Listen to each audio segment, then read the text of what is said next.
Come one, come all. This is the review of champions, and no grave is deep enough to hold your host, mighty Lord Deathman. Take heed. The champions have assembled, and this time they're doing it for you. On today's show, we're breaking down the fourth episode of The Falcon and the Winter Soldier. But before we go any further, fair warning. This conversation will contain major spoilers for episode 4. The whole world is watching. Sam and Bucky fall deeper and deeper down the super soldier serum rabbit hole as they close in on the flag smashers. Allegiance are tested as Wakandan Special Forces, aka the Dora Milaje, join the fray. The new Captain America has hard choices to make as both sides suffer casualties. People, I have it on good authority that some of you out there are watching the show, but you're not subscribed. Why stand on the sidelines? If you're enjoying the conversation, be sure to hit the like and subscribe buttons. We do weekly reviews of Falcon and the Winter Soldier episodes, and we plan to cover all the upcoming Disney Plus Marvel shows and so much more in the upcoming weeks. So it's simple. If you're looking to attain champion status, hit the bell to get notified when we release a new episode. All right, let's do a roll call on today's panel. So when I say your name, champion, please rise from your grave. First up, it's the man with the power, the prime mover and the show's producer, Stanton. How you feeling today? You ready to talk Falcon and the Winter Soldier? Doing great, man. This legit might be my favorite episode that they've ever done. Might be one of my favorite anythings that they've ever done, so I'm really excited. All right, the man is setting the tone here. Next up, we have the captain of the Sicarian Guard, the enigmatic Taylor. Tell us how you're feeling today, Taylor. I'm feeling great. Can't wait to talk about this episode. Outstanding, my friend, outstanding. Neither can I. And last but not least, His Eminence, the Grand Master. You ready to preside over today's games? Absolutely. And I will go one better than Arch. I think it's absolutely one of the best the MCU has ever produced, and one of the best things I've seen on TV in the last 10 years. The bar is set high, ladies and gentlemen. You heard it here first. Now that the panel has been introduced, let's jump right into the review. Guys, there is a ton to unpack from this episode. They keep topping themselves, is what I'm going to say. Each episode is better than the last, and episode 4, The Whole World is Watching, is no exception. We have the Dora Milaje entering the fray of the conversation. We have Zemo up to more of his tricks. John Walker turns a really dark corner. We're representing for Zemo there, guys. Check out Taylor's Funko Pop there. He really is turning out to be a real MVP for Disney Plus villainy. So I think everyone has forgotten Agnes at this particular time because Zemo is a bit too charming. So yeah, lots to go through, lots of dots to connect. The flag smashers are escalating. John Walker is escalating. We lost a few people in this episode, and it turns out that the Winter Soldier, who is this pre-qualified killing machine, and Sam, the level-headed government contractor, turned out to be an incredibly excellent team that can play off of each other and really be responsive in these really, really fast-changing situations. But I want to start off the review by talking to Taylor. I want to get your impressions. Action-packed episode, dense episode. What was your reaction? What stood out to you? How did you feel about it overall? Yeah, what stands out to me, in addition to great action scenes, is just how much is going on in this show. Where to even begin? We've got the flag smashers. They've taken some hits. They're kind of shook up at this point. We've got the power broker who's coming after them. Carly, we're not sure where she stands right now. She may be in a bad place right now after suffering some losses. Injured herself, shot in the stomach by Baron Zemo. So that's going on. Baron Zemo, he's in the wind apparently. The Wakandans are still after him. We don't know what's going on with Agent 13 over there in Asia. So there's just so many things going on. Plus the whole arc of the new Captain America. is still going on, and it is fascinating. Plus, you got Bucky and Falcon just trying to hold it all together and trying to keep the peace as best they can. There's just so much happening in so little time. Yeah, and what an incredible duo. I really love the interplay between them in this particular episode. Sam is starting to feel like Captain America. And I know that that's a bold statement, but in terms of his ability to reason with people, to see all sides of a situation, to empathize, but yet take decisive action, I felt the chills, the echoes of Steve Rogers. How are you feeling about that in particular, Taylor? Yeah, absolutely. I think Steve Rogers was right when he passed the shield to the Falcon. He's level-headed. He's smart. He's tough. He wants to do what's right, but he's not the punch your way out of every situation guy. And he just steps up and he's taking responsibility and doing everything he can, which is kind of what Captain America does. Yeah, smart, committed. Bucky, on the other hand, proves his prowess as a former killing machine. I love the way they've calibrated the fight scenes in this particular episode. You can take super soldier serum, but without training. I mean, Bucky's been on the prowl for 60 years as a professional killer, a soldier in the army before that. So just because you've taken a little bit of the juice doesn't mean you're going to be as equal. There's a moment in this episode where he kicks one of the Flag Smashers like through a brick wall, and he's like, stay there. And that was just so boss, so authoritarian. So there's just moments for everybody here. But I want to move on and get impressions from the rest of the panel. Stanton, let's get your take. Standout moments, MVPs from the episode. How do you feel like the story's progressing so far? I think it's amazing. This episode, I'm going to just piggyback on what Taylor said here. It's so complicated in terms of who's working with who, and then how they'll immediately in the next scene kind of turn against each other. But they're all honest about it. Like there's a great scene where Bucky kind of like just straight up approaches Zemo and just tells him, I'm turning on you later. Like, and everybody's aware of how this is working. But they all have a certain motivation that's keeping them working together for now. I just like the dynamic of all these different characters getting mixed together and being in a complicated plot that we're not even sure where it's going yet, which I think is great. The big thing that I wanted to piggyback on though was the idea of Sam looking like Captain America, because this is the real first episode where I felt that out of him. And the thing that makes me feel like that is really how he looks compared to everybody else, because you've got Carly, you've got Walker, and you've got Zemo, and all of them, you could argue, have good intentions in one way or another. Like, you can kind of see why they're doing what they're doing, but they're all going about it, as Sam said, in the wrong way. And I think they're kind of all on equal footing. Like, I don't, they're all willing to force their will, and Sam's willing to talk about it with everybody, to talk what through their motivations, and to kind of come to some sort of resolution and understanding with everybody, which I think is really what makes him Captain America. There was a small little scene. There's so much to talk about in this episode. There was a small little scene where they're just walking up the road. It's U.S. Agent, it's Falcon, it's Winter Soldier, it's Baron Zemo, and just seeing them walking up the road just brought me so much like. It's just great that we're to this point where we're just watching this foursome walk down a road having a conversation. I thought it was great. The real big scene, and I'll leave the rest of the Wellbers at least for a little while here, that I really loved though was the opening. I actually teared up a little bit on that one, just feeling the awesomeness of Bucky being tested. It's like his final test to know if he's actually healed from this mind control that he's been under for decades, and to see his fear. He's crying over fear at first, and then it gradually turns to tears of joy of being free from this. And that whole entire opening scene was just amazing. Set the tone for the whole thing. It was great. Yeah, absolutely. I really thought that there was a chance that they might do low budget Wakandan comeback. It'd be like, oh, let's do some close-ups of them in Wakanda. Like, you don't really see anything.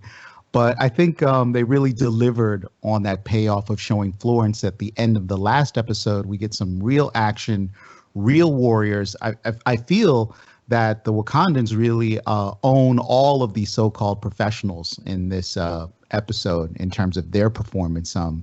These guys, while not exactly getting the job done with Zemo, they've really shown that they are a force to be reckoned with. But so many gut punch moments in this episode. You have that opening with Bucky where he is being tested. The words are being read to him in their native German, or is it Russian? I'm gonna have to double check on that, but it's Russian. It's Russian. Yes, it is Russian. Thank you. Thank you, Grandmaster, for that. And there are those real tears. It's a really well acted scene. You know, I'm not going to pass out Oscars for it, but everybody there, you know, came to do good work in this particular episode and all of the episodes, frankly. But we also have that tragic moment with Hoskins. I was getting used to the bass frequency of every episode having a little bit of Hoskins. It is authoritative, sort of pragmatic, worldly soldier, but we had a tragic loss there. We had a loss on Kylie's side. I forget the name of that Flag Smasher character, but it's extremely ironic how he died after earlier in the episode talking about what a huge fan of Captain America he'd been when he was younger. And I was like, wow, Disney's really kind of sticking the railroad spike into you this episode. We've got Sharon. We don't know whether she's kind of on the darker side of things. She's this eye in the sky. She seems to have all of this information. And they're really careful in the episode to kind of show you where she is and who she's interacting with, right? These are, again, it's not like she's behind a desk and there's a computer and you know, she's the woman in the chair. They're really trying to give you a little bit of environment. We're cutting to Germany. We're going to Madripoor. We're going to Wakanda. We're in New Orleans for a few seconds. Again, the globe-trotting nature of this series really, really has paid off. But Grandmaster, I feel like I've been talking too long about this. We definitely need to get Your Eminence to sound off on The Whole World is Watching. Yeah, first up, I'm gonna continue where Arch stopped.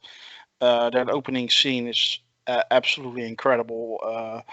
It was absolutely emotional to me when I was watching it for the first time. I actually tweeted about this scene while I was watching the show. I took a moment. It made such an impression on me. Yeah, this whole episode was absolutely amazing. Like I said in my opening statement, I don't think I have seen anything like this on TV for the last 10 years. And that includes Star Trek, by the way. Yeah. Well, let's just skip to the last scene of the show. That already iconic pose of U.S. agent holding the shield with the blood dripping off it. Oh my while he God. just decapitated a flag smasher. I mean, how dark and gritty can you get? Yeah. You cannot get any darker. You cannot. This is it was an incredible moment. It showed that Disney came out to play and play hard. This showed you don't need an R rating to be dark and gritty and have gore and everything. This was perfect, and the symbolism of that moment was incredible. It was a downfall of John Walker. We discussed it actually last week on the segment where we discussed the fan theories, Cannon Fodder, where we said, will he have a psychotic breakdown of the serum? I don't know if the serum caused this. This was actually the death of Lamar Hoskins that caused it. That made him emotional. But it's like what Dr. Erskine said in the first Avenger. What's there is being made bigger. Good becomes great, bad becomes worse. Well, if you have a bad temper, like John Walker showed in the first 3 episodes, then if you take the serum, it gets worse. And well, this is what a worse bad temper looks like. It really made an impression. Talking about Sharon Carter. Sharon Carter, by the way, when she picked up the phone call from Sam, she was casually walking through a barrier protected by a guard or 8 holding machine guns. And it was like she was the boss there. I don't know if you guys noticed that, but she casually walked through a barrier like that with the guards actually closing the barrier behind her.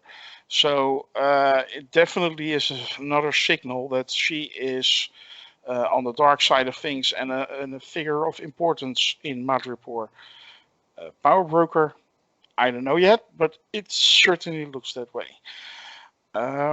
Yeah, overall this episode was great. Love Zemo with his Turkish delight, seducing the kids, knowing how to get information.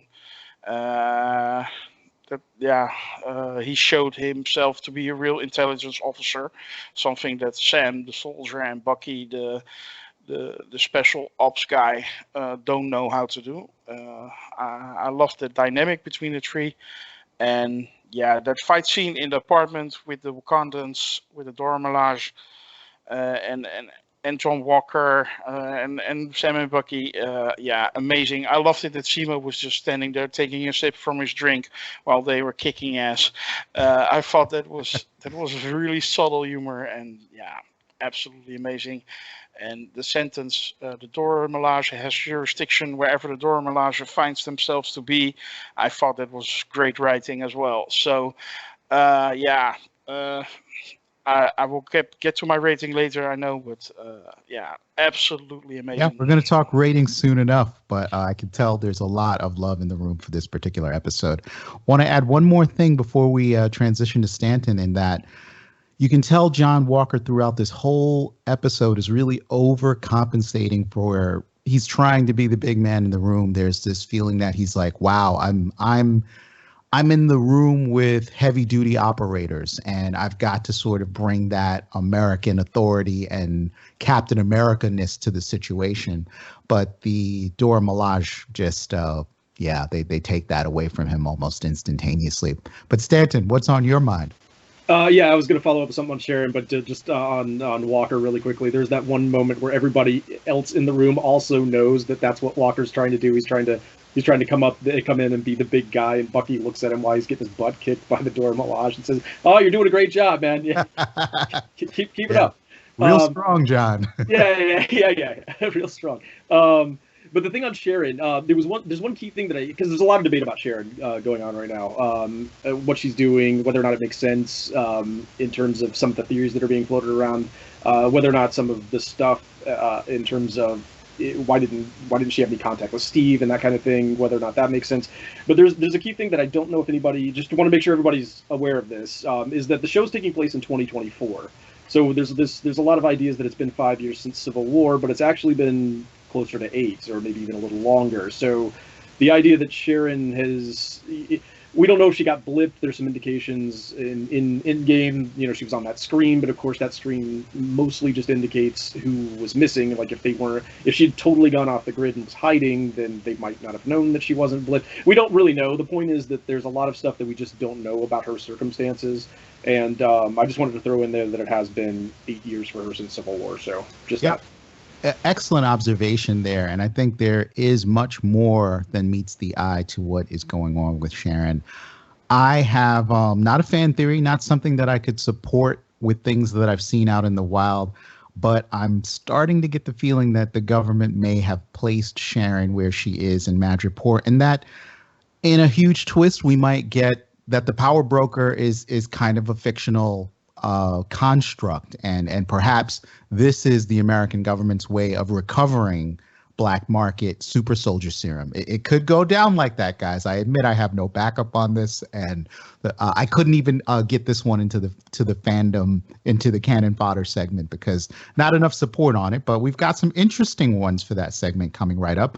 But before we do that, guys, I want to go around the room and just go on record with the champions for your 1 to 10, 1 to 5, whatever rating scheme feels comfortable for you for this episode.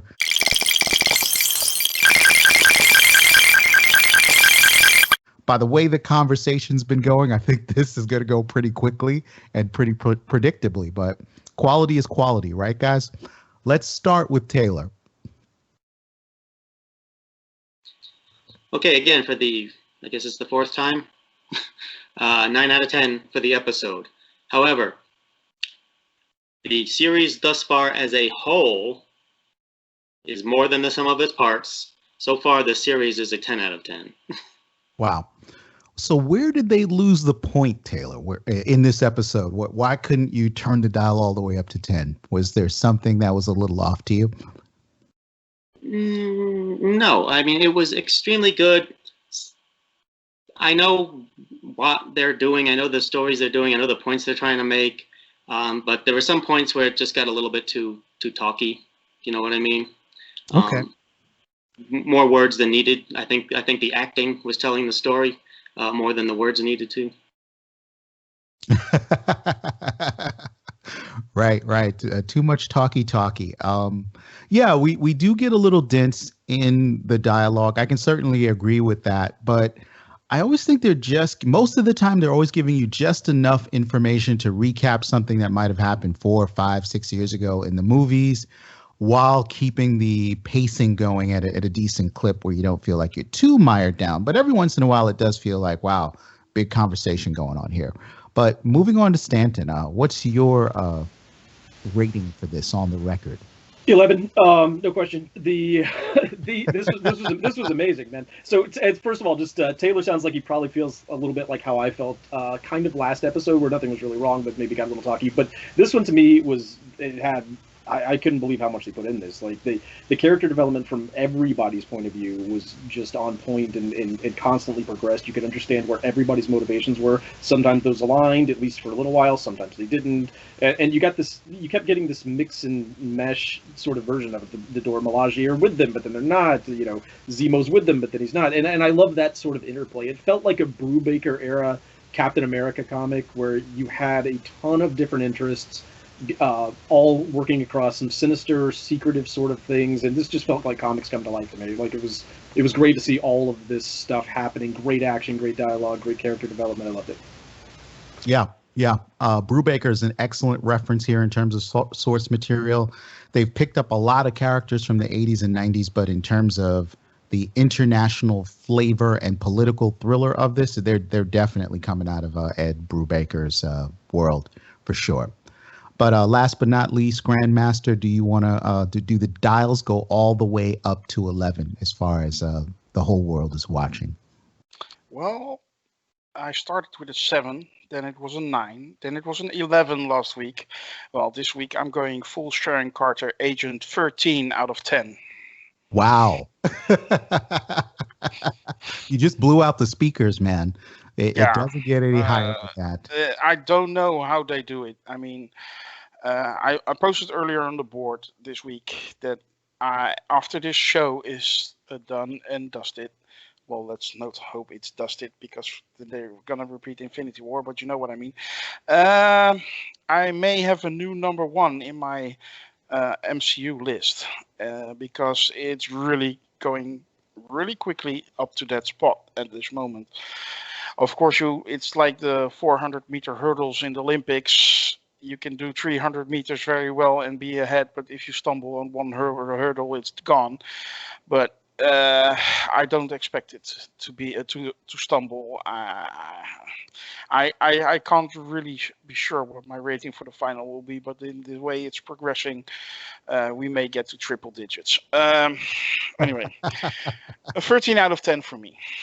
Outstanding. And I have to say, they're really firing on all cylinders here, because what I really like about the series from episode to episode is that Disney's spending a ton of money on these things, and you can really see it on screen.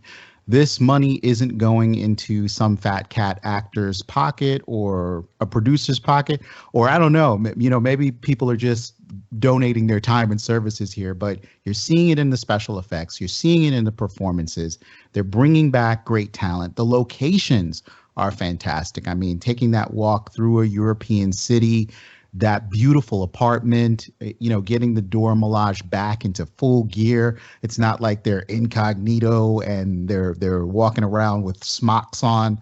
Disney's really showing you the money on screen with this particular series. And I really do think, I was just debating this with some friends last night, that these are movie quality. I think the special effects are there. I think the story and the quality of the writing is there. It's just happening on streaming, and Disney's able to push the envelope just a little bit further with these shows. That image of Captain America with blood on the shield, I mean, that is a proxy for a flag, ladies and gentlemen, an American flag. And that's a big statement to come out of the Mouse House. But all right, guys. So obviously, you've got some MCU fanboys here in the house. Rank adulation for what they're doing on Disney Plus. Not a dissatisfied voice in the room. All right, guys. You've heard it from the champions here. I hope you've enjoyed the conversation. I'm going to take this opportunity one more time before we jump into our next segment to encourage you to like, to subscribe, to do that thing in the comments. But right now we're moving into our next segment. It is time for the portion of the show where we look at some of the latest MCU fan theories. We call it Cannon Fodder. Cannon Fodder. Yes, we give the panel 3 of the wildest fan theories currently in circulation, and we let them decide if the fandom is onto something or if they're just out to lunch. So our panelists will give a buy, hold, sell rating on a theory, and they will be the ultimate arbiters of fandom truth. We're about 2/3 the way through the series, and the fandom speculation window is closing. Some theories have proved correct, while others have gone the way of Mephisto. So no, the Flag Smashers are not mutants. We can put that one to bed, I think, at this point, 2/3 in. And I'm going to tee up the first one. I got a softball here. It's this one I'm throwing underhanded. I saw this come up on Twitter. I thought it was kind of cute, guys. So, forgive Lord Deathman if I have to put aside my hyper grim sort of facade for a minute. But I was like, wow, people want this. I think it's a fan theory we should discuss. And it basically goes like this. James and Oyo, the second in command of the Dora Milaje, become more than just colleagues. So people seem to want that ship. Will we have a James and Oyo connection between before this series ends with episode 5 or 6? I think they have great professional chemistry, but I am trying to pick my champion here to start with, guys. So give me 1 second. Let's let it be Taylor. Are you buying, holding, or selling on this? Sell, and more sell. No, that's not going to happen. It's Not shipping. First of all, I don't like shipping in the first place, but no, it's not going to happen. No. Fair enough. The verdict is in from Taylor. That's a sell. Stanton, let's get your review on that. Selling it didn't even occur to me. I don't see anything really. I mean, it's not like it's could never happen, but I don't see anything right now to suggest that. So no, sell. Okay. 2 sells and Grandmaster. Oh, joy. No, not going to happen. Sell. So not an ounce of chemistry there between the two. And Well, that I didn't say. I absolutely loved their interactions in the show. That's fine, but no. I've watched this episode like 2.5 times. So 2 viewings and then a second one for highlights. And I'm right there with all of you guys. I'm a sell. But I have to say on that second viewing, I did see chemistry between the two of them, but it seemed strictly professional. I mean, obviously, James has been brushing up on his Wakandan, but I don't think that necessarily means he and Florence are moving in together. But a cute sentiment from the fandom there, so I thought I'd put it out there for the opening of Cannon Fodder. I think Oye feels a bit betrayed by James, and that's what you see. But it's she expects more gratefulness from him for what Wakanda did for him, and he betrayed Wakanda by freeing Zemo.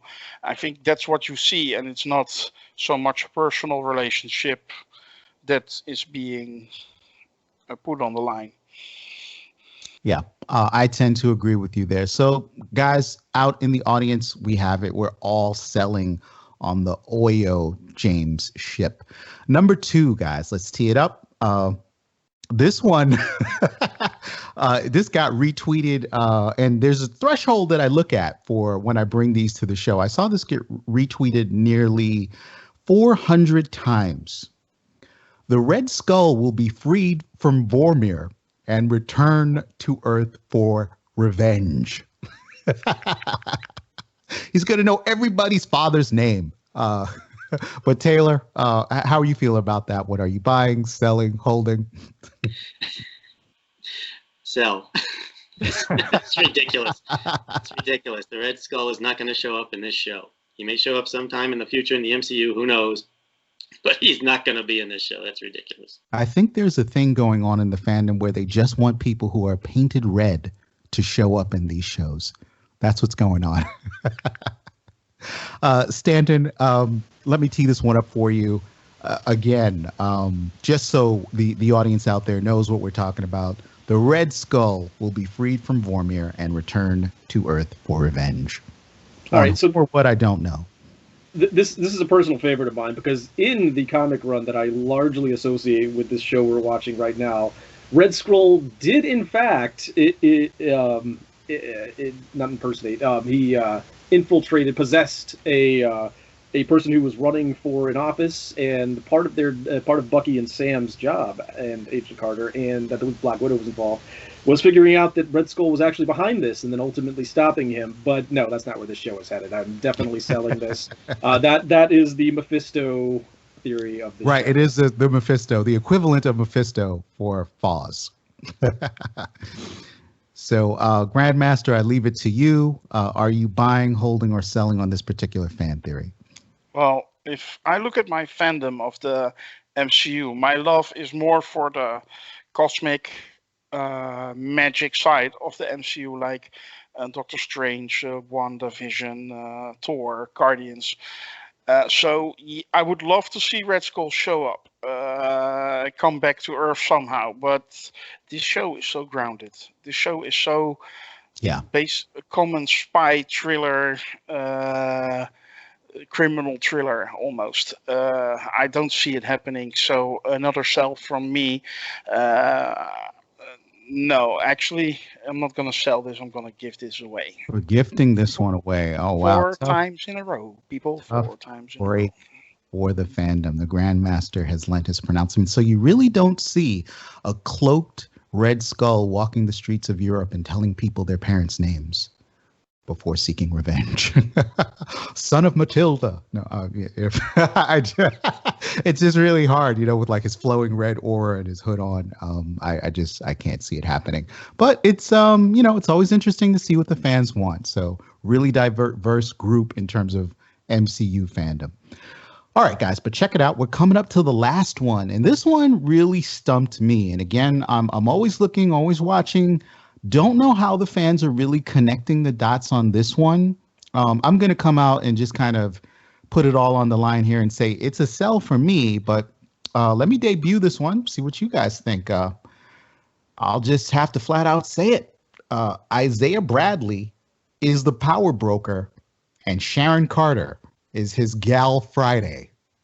Taylor, let me let you field that one first. What is your rating on that? So, who the heck comes up with these things? No, it's not at all a thing.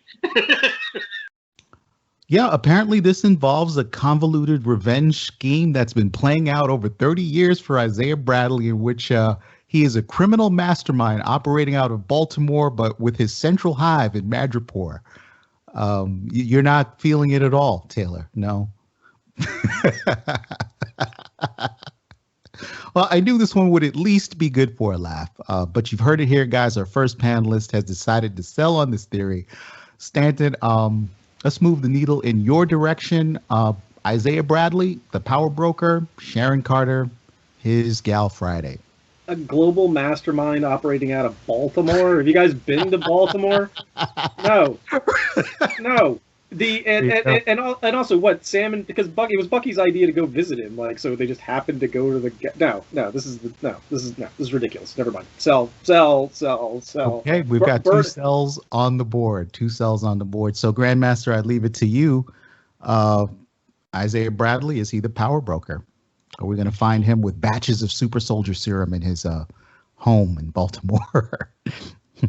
Yeah, if we were in the upside down, I would buy this. But no, we're not. I sell. I give it away. I throw it away. I kick it away. Whatever. But no.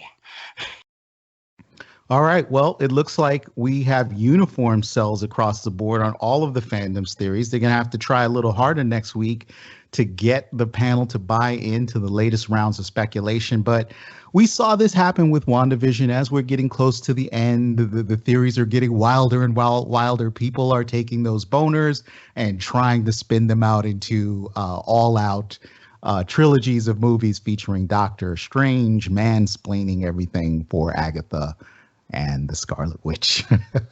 But it's not going down today. So any closing remarks on this round of cannon fodder? My bad, guys. Nope. All right. Looks like we, sadly have come to the end of our run here, guys, at this particular episode. This will conclude another review of Champions. So if you enjoyed the conversation, you know what to do with the likes and the subscribes and the comments and all that. Just check for our social media links. We're on Twitter, we're on Facebook, we're in all of the important places. A lot of haunts on social media. And, this is the voice of Lord Deathman. Please remember, never make a death wish, because a death wish always comes true. Take care.